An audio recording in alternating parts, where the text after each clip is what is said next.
கிறிஸ்துவுக்குள் அன்பானவர்களே, இந்த திறந்த வாசல் என்கிற இந்த நிகழ்ச்சியின் மூலமாக உங்கள் யாவரையும் சந்திப்பதில் நான் மகிழ்ச்சி அடைகிறேன்.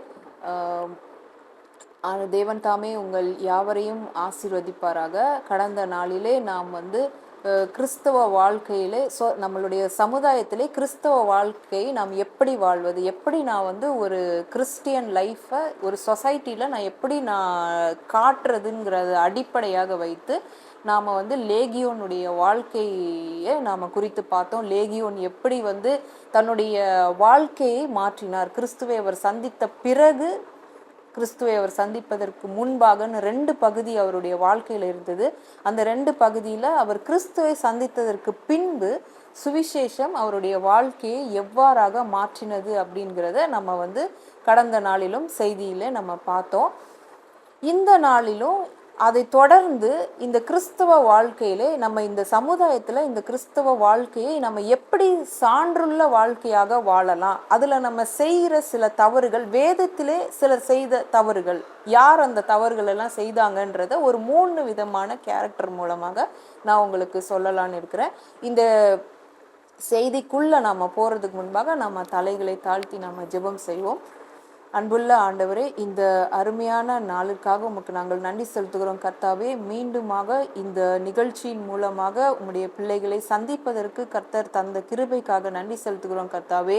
இந்த நாளிலும் கூட சுவாமி, நாங்கள் கர்த்தாவே உம்முடைய பிள்ளைகளாக வாழ்வதற்கு எங்களுடைய வாழ்க்கையிலே நாங்கள் என்ன செய்ய வேண்டும் என்பதை இந்த வேதத்தின் அடிப்படையாக இந்த வேதத்தின் மூலமாக நாங்கள் எங்களுடைய வாழ்க்கையை நாங்கள் மாற்ற நாங்கள் பிரயாசப்படுகிறோம் கர்த்தாவே. இந்த செய்தி கர்த்தாவே உம்முடைய பிள்ளைகளுக்கு பயனுள்ளதாக அமைய கர்த்தர் அடியேனையும் மறைத்து நீர் பேச வேண்டும் என்று நாங்கள் ஜெபிக்கிறோம். இந்த நிகழ்ச்சிக்காக ஒத்துழைத்த எல்லா ஊழியருடைய பிள்ளைகளுக்காகவும் நாங்கள் ஜெபிக்கிறோம் கர்த்தர். அவர்களுடைய வாழ்க்கையிலும் என்னென்ன தேவைகள் இருக்கிறதோ, என்னென்ன ஊழிய காரியங்கள் அவர்கள் வாஞ்சிக்கிறார்களோ சுவாமி, அவர்கள் முயற்சிகள் எல்லாவற்றையும் நீர் வாய்க்க செய்ய வேண்டும் என்று நாங்கள் ஜெபிக்கிறோம். தேவரீருடைய பிரசன்னம் இந்த நிகழ்ச்சியின் மூலமாக நிறைவாய் தங்க வேண்டும் என்று நாங்கள் ஜெபிக்கிறோம் சுவாமி. ஆமென்.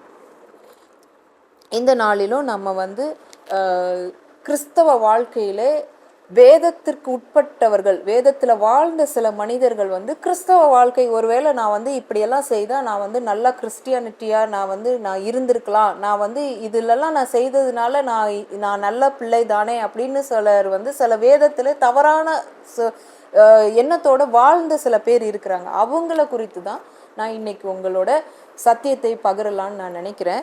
முதலாவது இந்த சத்தியம் லூக்கா எழுதின சுவிசேஷம் 16வது அதிகாரத்திலே 19வது வசனத்திலே ஒரு மனுஷன் வருகிறார். இந்த சம்பவம் நம்ம எல்லாருக்குமே தெரியும். லாசரு, ஐஸ்வர்யவான். கிறிஸ்தவர்கள் எப்படி இன்னைக்கு இந்த 3 பணக்கார மனிதர்களும் என்ன தவறு செய்தார்கள், 3 பணக்கார மனிதர்களை குறித்து நான் உங்களிடத்துல பேச போகிறேன். அவர்களுடைய புரிந்து கொள்ளுதல், the misconception of the rich people. இந்த 3 ரிச் மேனும் எந்த விஷயத்திலே தவறு செய்தார்கள், அதுதான் இன்றைய செய்திக்கான தலைப்பு. எங்கே நாம் தவறுகிறோம், இவர்கள் எங்கே தவறினார்கள்.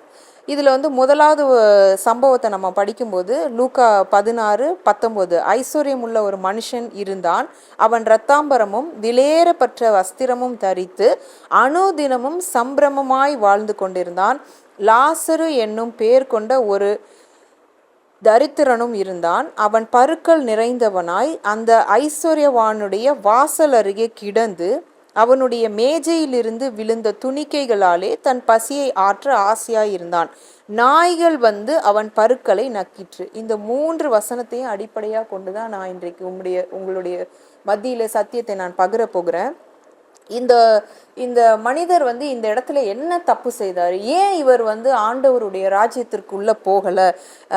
22வது வசனத்துல நம்ம வாசிக்கும் போது தரித்திரனும் மறுக்கிறாரு, ஐஸ்வர்யவானும் மறித்து 2 பேருமே நியாய தீர்ப்பு அடையும் போது ஒருத்தருக்கு பரலோக ராஜ்யம் கொடுக்கப்படுது, ஒருத்தருக்கு பரலோக ராஜ்யம் கொடுக்கப்படலை. ஏன் ஒரு சின்ன விஷயத்துல நம்ம யோசிக்கலாம், இது ஒரு சின்ன விஷயம் தானே, நான் ஏன் ஆண்டவர் இந்த இடத்துல இவ்வளோ பெரிய பனிஷ்மெண்ட்டை கொடுக்கலாம் அப்படின்னு நம்ம யோசித்து பார்க்கலாம். ஆனால் இந்த மனிதர் செய்த ஒரு தப்பு என்னன்னா, இவர் நல்ல வசதியாக இருந்தார், ஐஸ்வர்யம் உள்ளவனாக இருந்தார், தினமும் சம்பிரமமா அவர் வாழ்ந்தார், சம்பூர்ணமா அவர் வாழ்ந்தாரு. ஆனா அவர் செய்த ஒரு மிஸ்டேக் என்னன்னா, அவர் வந்து இந்த லாசருங்கிற தரித்திரரான ஒரு மனுஷன் அவருடைய வீட்டில் இருந்திருக்கிறாரு.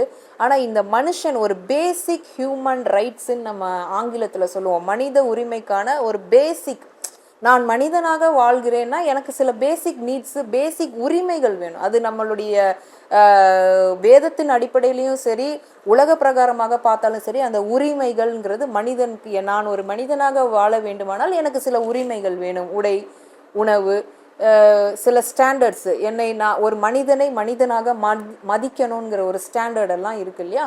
ஸோ இந்த ஸ்டாண்டர்ட் எதையுமே இந்த ஐஸ்வர்யவான் வந்து இதில் ஃபாலோ பண்ணலை. இந்த வசனம் அழகா சொல்லுது, அவருடைய பருக்கள், அவர் வந்து பருக்கள் நிறைந்தது, அந்த பருக்களை வந்து நாய் நக்கிற்று.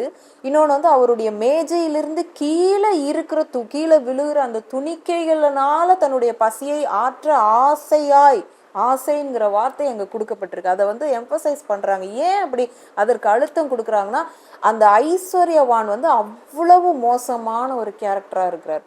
அவர் வந்து விலை உயர்ந்த ஆடைகளை போட்டிருக்கிறாரு, விலை உயர்ந்த நல்ல உணவுகளை அவர் சாப்பிடலாம், நல்ல பெரிய வீட்டில் இருக்கலாம். ஆனால் அவருக்கு வந்து தன்னுடைய சக மனிதனை மதிப்பதற்கு அவர் மறந்து விட்டார். மதிப்பதற்குங்கிறத விட அவர் வந்து அந்த மனிதனுக்கு தேவையான உரிமைகளை, ஒரு மனிதனுடைய சரீரத்தை வந்து நாய் நக்குதுன்னா அதை இன்னொரு மனுஷன் பார்த்துட்டு இருக்கிறான்னா அங்கே வந்து பேசிக் அந்த மனித உரிமை அங்கே மீறப்படுகிறது. அவனுக்கு அந்த தான் மனிதனாக வாழ்வதற்கான உரிமையே அந்த இடத்துல அவனுக்கு கிடைக்கல. அவ்வளவு கீழ்த்தரமாக அந்த ஐஸ்வர்யவான் வீட்டில் அந்த தரித்திரன் இருக்கிறாரு. அதை வந்து அவர் வந்து சற்றும் சிந்திக்கல. ஒருவேளை சிந்திக்காம இருக்கலாம். இன்னைக்கு நம்ம நிறைய இடங்கள்ல இந்த சம்பவங்கள் இருக்கலாம். சில பேர் வீட்டில் பெரிய பணக்கார வீடா இருக்கலாம், வேலை செய்கிற ஒரு சாதாரண மக்களா இருக்கலாம். ஆனா நம்ம மதிக்க மாட்டோம் சில இடங்கள்ல. எல்லாரையும் நான் குறிப்பிட்டு சொல்லலை, சில இடங்கள்ல அது தவறுகள் நடக்குது. ஆனா நம்ம நல்லா வேதம் வாசிப்போம், நல்லா நம்ம ஜெபம் பண்ணுவோம், நல்லா ஆலயங்களுக்கு நம்ம போவோம், எல்லா விஷயத்துலையும் நம்ம எல்லாருக்கும் சாட்சியா நம்ம இருப்போம். ஆனா நம்மளுடைய பர்சனல் லைஃப்ல சில நேரங்கள்ல சில இடங்கள்ல நம்ம தவறுகிறோம்.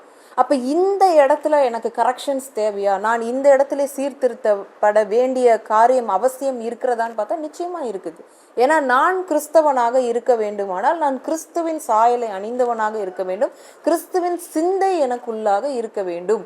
100% நம்ம ஒரு கிறிஸ்தவனாக வாழ முடியாட்டாலும் 50% வாழலாம். நம்ம இருக்கிற இடங்கள்ல நம்ம மற்ற மனிதர்களை நாம் மதிக்க வேண்டும். நிச்சயமாக அது நம்மளுடைய வாழ்க்கையில் நம்ம செய்ய வேண்டிய ஒரு முக்கியமான, அதுவும் கிறிஸ்தவர்களாக நாம் வாழும் பொழுது கண்டிப்பாக அதை நம்ம செய்ய வேண்டும். இங்கே இந்த மனிதர் வந்து அதை செய்ய தவறிவிட்டார். அவர் வந்து மதிக்கவே இல்லை. அந்த பருக்களை வந்து அந்த நாய் வந்து நக்குதுன்னா அவர் வந்து அதை கன்சிடர் பண்ணவே இல்லை. அதனால தான் அவருக்கு இவ்வளோ கேபிட்டல் பனிஷ்மெண்ட்.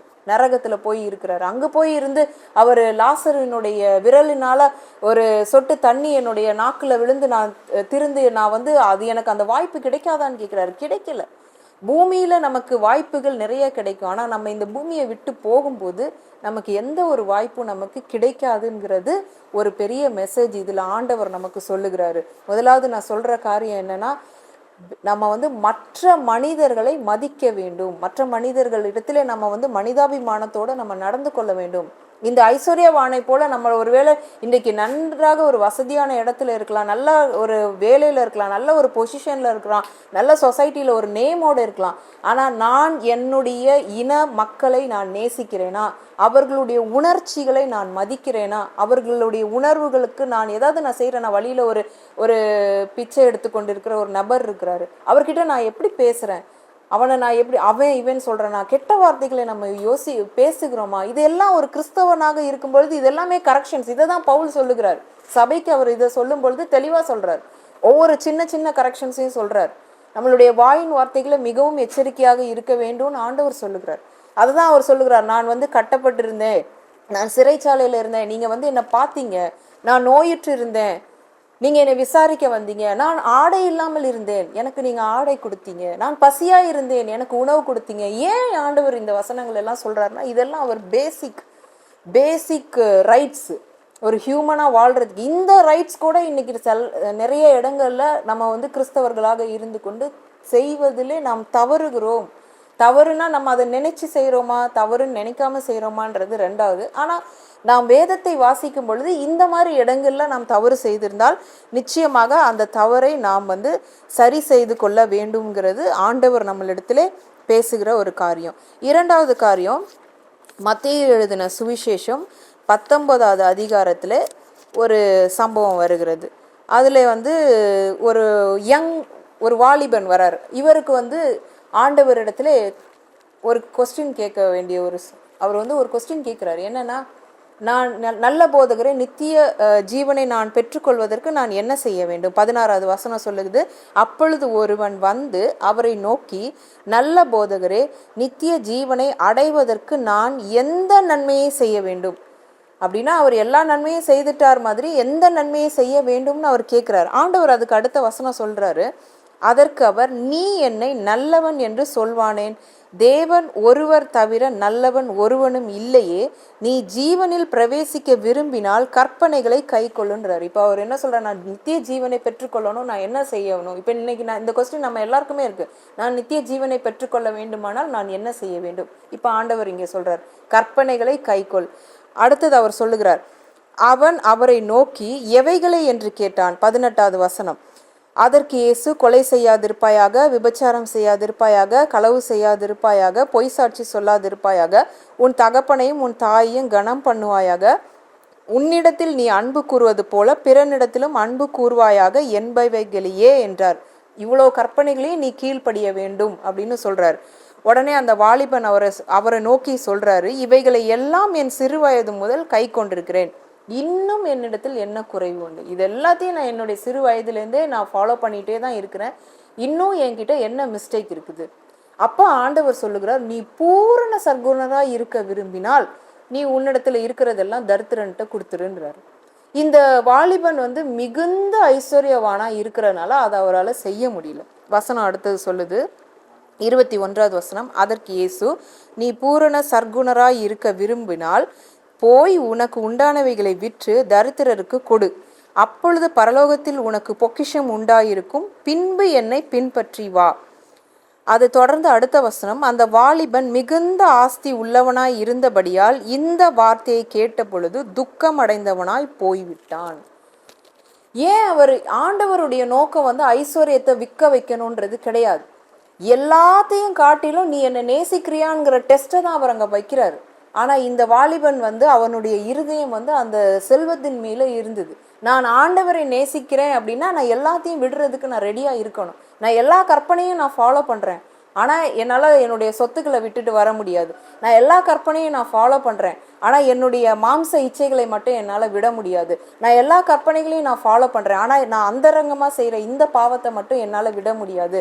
நான் எல்லா கற்பனைகளையும் நான் ஃபாலோ பண்ணுறேன், ஆனால் இந்த ஒரு பர்டிகுலர் பாவத்தை மட்டும் என்னால் விட முடியாது அப்படின்னு நம்ம ஒரு கார்னர் நம்ம வச்சுருந்தோன்னா அந்த கார்னரை தான் ஆண்டவர் பாயிண்ட் அவுட் பண்ணி கேட்பார். ஏன்னா நம்ம ஆண்டவரை நேசிக்கும் பொழுது முழு இருதயத்தோடும் முழு ஆத்மாவோடும் முழு மனதோடும்னு சொல்றாரு இல்லையா?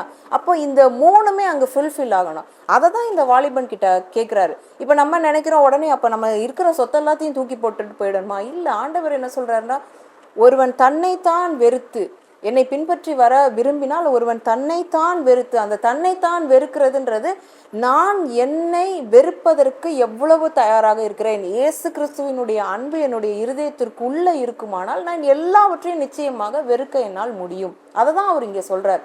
அப்போ இந்த ஐஸ்வர்யவான் செய்த தவறு இங்கே என்னன்னா, எனக்கு மிகுந்த ஐஸ்வர்யம் இருக்கிறது, நான் கற்பனைகள் எல்லாம் நான் ஃபாலோ பண்ணுறேன், ஆனால் என்னால் உங்களை முழுமையாக பின்பற்றி ஐஸ்வர்யத்தை விட்டு விட்டு வர முடியாதுன்றத சொல்கிறதுனால தான் ஐஸ்வர்யவான் வந்து பரலோக ராஜ்யத்தில் பிரவேசிக்கிறது கடினமாக இருக்குன்றது அது தொடர்ந்து அடுத்த வசனத்தில் சொல்கிறார். முதலாவது நம்ம என்ன பார்த்தோன்னா, ஐஸ்வர்யவானா இருந்தாலும் ஸ்டாண்டர்ட், எனக்கு ஹை ஸ்டாண்டர்ட் இருக்குது, நான் நல்ல விலை உயர்ந்த ஆடைகளை நான் அணிகிறேன், விலை உயர்ந்த காரில் நான் வரேன், விலை உயர்ந்த பெரிய வீட்டிலேருந்து நான் வரேன், நல்ல பெரிய படிப்புகளை நான் படித்திருக்கிறேன், ஆனால் எனக்கு மற்றவர்களிடத்திலே எப்படி நடந்து கொள்ள வேண்டும்ங்கிற அந்த பேசிக் ஸ்டாண்டர்ட் எனக்கு தெரியல, ஆனால் நான் கிறிஸ்தவனாக இருக்கிறேன்னா அது வந்து பயனில்லாத ஒரு வாழ்க்கை. அதை தான் அவர் அங்கே சொல்கிறார். அதுக்கு தான் அவர் அவ்வளோ பெரிய பனிஷ்மெண்ட் அங்கே கொடுக்குறார். ரெண்டாவது நம்ம என்ன பார்க்குறோன்னா, நான் கிறிஸ்துவை முழுமையாக நான் நேசிக்கிறேனா? அப்படி நான் நேசித்தால் எல்லாவற்றையும் விட்டுவிட்டு அவரை பின்பற்றுவதற்கு நான் தயாராக இருக்கிறேனாங்கிறத அவர் சோதிக்கிறார். இப்போ நம்ம மூன்றாவது ஒரு காரியத்தை நம்ம படிக்க போகிறோம். அந்த மூன்றாவது காரியம் என்னன்னா, லூக்கா 12வது அதிகாரத்துல ஒரு மனுஷன் வராரு. வசனம் 16 முதல் 21 வாசிக்கிறேன். அல்லாமலும் ஒரு உவமையை அவர்களுக்கு சொன்னார். ஐஸ்வர்யம் உள்ள ஒருவனுடைய நிலம் நன்றாய் விளைந்தது. அப்பொழுது அவன், நான் என்ன செய்வேன்? என் தானியங்களை சேர்த்து வைக்கிறதற்கு இடமில்லையே. நான் ஒன்று செய்வேன், என் களஞ்சியங்களை இடித்து பெரிதாக கட்டி எனக்கு விளைந்த தானியத்தையும் என் பொருட்களையும் அங்கே சேர்த்து வைத்து, பின்பு ஆத்துமாவே, உனக்காக அநேக வருஷங்களுக்கு அநேக பொருட்களை சேர்த்து வைக்கப்பட்டிருக்கிறது. நீ இளைப்பாரி புசித்து குடித்து பூரிப்பாய் இரு என்று என் ஆத்மாவோடே சொல்வேன் என்று தனக்குள்ளே சிந்தித்து சொல்லி கொண்டான். தேவனோ அவனை நோக்கி, மதிகேடனே, உன் ஆத்துமா உன்னிடத்திலிருந்து இந்த ராத்திரியிலே எடுத்துக்கொள்ளப்படும். அப்பொழுது நீ சேகரித்தவைகள் யாருடையதாகும்? இங்க ஒரு ஐஸ்வர்யவான் என்ன செய்யறாருன்னா, தன்னுடைய தானியங்கள் எல்லாம் சேர்த்து வைக்கிறதுக்கு இடம் இல்லை அப்படின்னு சொல்லிட்டு என்ன செய்யறாருன்னா, அவருடைய களஞ்சியத்தை எல்லாம் என்ன செய்யறாருன்னா இடித்து பெருசா கட்டி, என்னுடைய ஆத்மா நான் இதை இடிச்சு நான் இதெல்லாம் பெருசா கட்டி இங்க எல்லா பொருட்களையும் நான் இங்க சேர்த்து வைக்க போறேன். அப்ப நீ புசித்து குடித்து திருப்தியா இருன்னு என்னுடைய ஆத்மா கிட்ட நான் சொல்லுவேன் அப்படின்னு சொல்லி தன்னுடைய ஆத்மாவோட அவர் பேசிட்டு இருக்கிறார். இன்னைக்கு நம்மளுடைய வாழ்க்கையில இந்த மாதிரி இருக்கு இல்லையா? நான் இந்த இடத்துல வாங்கணும், அங்கே வாங்கணும், இங்கே வாங்கணும். நமக்கு இதெல்லாம் நல்லதுதான், நம்ம வாங்கக்கூடாதுன்னு நான் சொல்லலை. ஆனால் எந்த உணர்வு நமக்கு, எந்த காரியங்களை நம்மளுடைய வாழ்க்கையில நம்ம பெற்றுக்கொண்டாலும் இந்த ஆத்துமா அப்படிங்கிறதுக்கு இயேசு கிறிஸ்து மட்டும்தான் தேவையே தவிர ஆத்மா அங்க ஒரு நாள் இளைப்பாராது. நம்மளுடைய மாம்சம் மட்டும்தான் அங்க இளைப்பாரு. அதை தான் அவர் சொல்றாரு, மதிகேடனே, உன்னுடைய ஆத்மா இந்த நேரத்துல, இந்த ராத்திரியில உன்னுடைய ஆத்மாவை நான் எடுத்துக்கொண்டேன்னா நீ எங்க செல்லுவ? அதை முதல்ல யோசி. இன்னைக்கு நம்ம நிறைய நேரங்கள்ல நம்ம நிறைய பொருட்களை சேகரிக்கிறதுக்காக நம்மளுடைய நேரத்துல நம்ம நம்மளுடைய வாழ்க்கையில நம்மளுடைய பெரும் பகுதியான நேரத்தை சேர்க்கறதுக்காகவே செலவு செய்கிறோம். நம்ம இங்கே சேர்க்கணும், அங்கே சேர்க்கணும், ஒரு காலையில் ஆனால் இங்கே போகணும், இந்த இடத்துல இதை வாங்கணும், அங்கே எல்லாம் நல்லதுதான். ஒரு வாழ்க்கையில ஒரு மனுஷனுக்கு எல்லாம் தேவைதான். ஆனாலும் நம்மளுடைய ஆத்மா இந்த நேரத்துல நம்மளுடைய ஜீவன் எடுத்துக்கொள்ளப்பட போகுமானால் நம்மளுடைய ஆத்மா எங்க போகுது? நம்மளுடைய ஆத்மாங்கிறது ஒரு உள்ளார்ந்த ஒரு ஆத்மா இருக்கு இல்லையா? இந்த ஆத்மாவை குறித்த கரிசனை நம்மளுடைய வாழ்க்கையில இன்னைக்கு இருக்கிறதா? இல்ல அந்த கரிசனை இல்லாம நம்மளுடைய வாழ்க்கையில அனுதினமும் நம்ம ஓடிக்கிட்டே இருக்கிறோமா? 3 விதமான மனிதர்களை இன்னைக்கு நம்ம சந்தித்தோம். 3 விதமான ஐஸ்வர்யவான்கள், 3 பேருமே ஐஸ்வர்யவான்கள் தான். முதலாவது ஐஸ்வர்யவான் மனிதனை மனிதனாக மதிக்க தவறிவிட்டான்.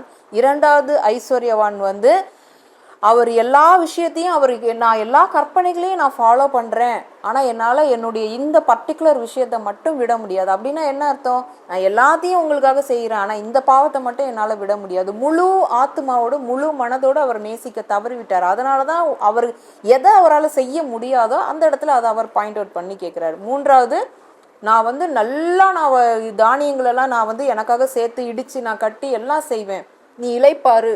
ஆனா இந்த மனிதர் செய்த தவறு என்னன்னா, மற்றவர்களை குறித்து அவர் யோசிக்கல. நான் என்னுடைய களஞ்சியங்களை இடித்து கட்டுவேன், அடுத்தவனுக்கு பசியுள்ளவனுக்கு உன்னுடைய இருதயத்தை நீ திருப்பணுங்கிற வசனத்தை அவர் மறந்துட்டாரு. அந்த சிந்தனை அவருக்கு இல்லை. மற்றவர்களுக்கு சரி, நான் என்னுடைய களஞ்சியங்களெல்லாம் இடித்து கட்டும்போது நான் மற்றவர்களுக்கும் கொடுப்பேன்றத மறந்துட்டாரு. அப்போ இதுல அவர் என்ன தவறு செய்தார்? அவர் மற்றவர்களை குறித்து யோசிக்கல, தன்னைத்தானே குறித்து செல்ஃபிஷா அவர் யோசிக்கிறார்.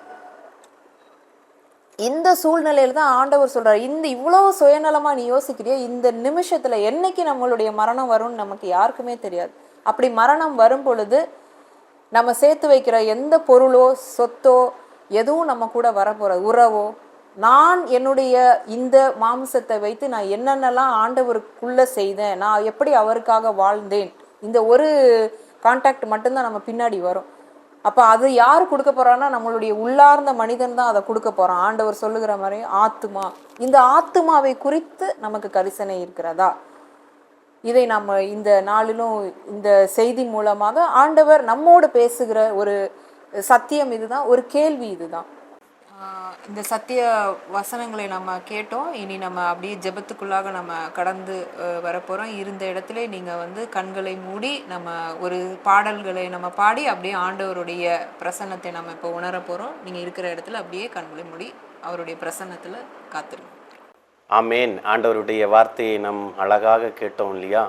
வசனத்தை ஆணித்தரமாக நமக்கு எடுத்து கூறிய அன்பு மகளுக்கு ஆண்டவராகிய இயேசு கிறிஸ்துவின் நாமத்தினாலே நன்றியை தெரிவித்துக் கொள்கிறேன். இன்றைக்கும் அப்படிதான் அன்புக்குரியவர்களே, அநேக பேருக்கு நம்ம ஆண்டவர் நம்ம குறித்த இடத்துக்கு தான் போகணும், எல்லாத்தையும் விட்டுட்டு வான்னு சொன்னால் ஒரு மனமடிவு இருக்கும் இல்லையா? நான் எப்படி நான் இவ்வளவு நாட்கள் சம்பாதித்த சொத்தை ஆண்டவருக்காக இழப்பதுங்கிற கேள்விகள் நிறைய பேருக்கு இருக்கும். நம்ம இந்த வார்த்தைகளை நம் தியானித்த வண்ணமாகவே அப்படியே நாம் ஒரு சில பாடல்களை பாடி ஆண்டவரை மகிமைப்படுத்தி ஜெபம் செய்வோம். உன்னதமானவரின்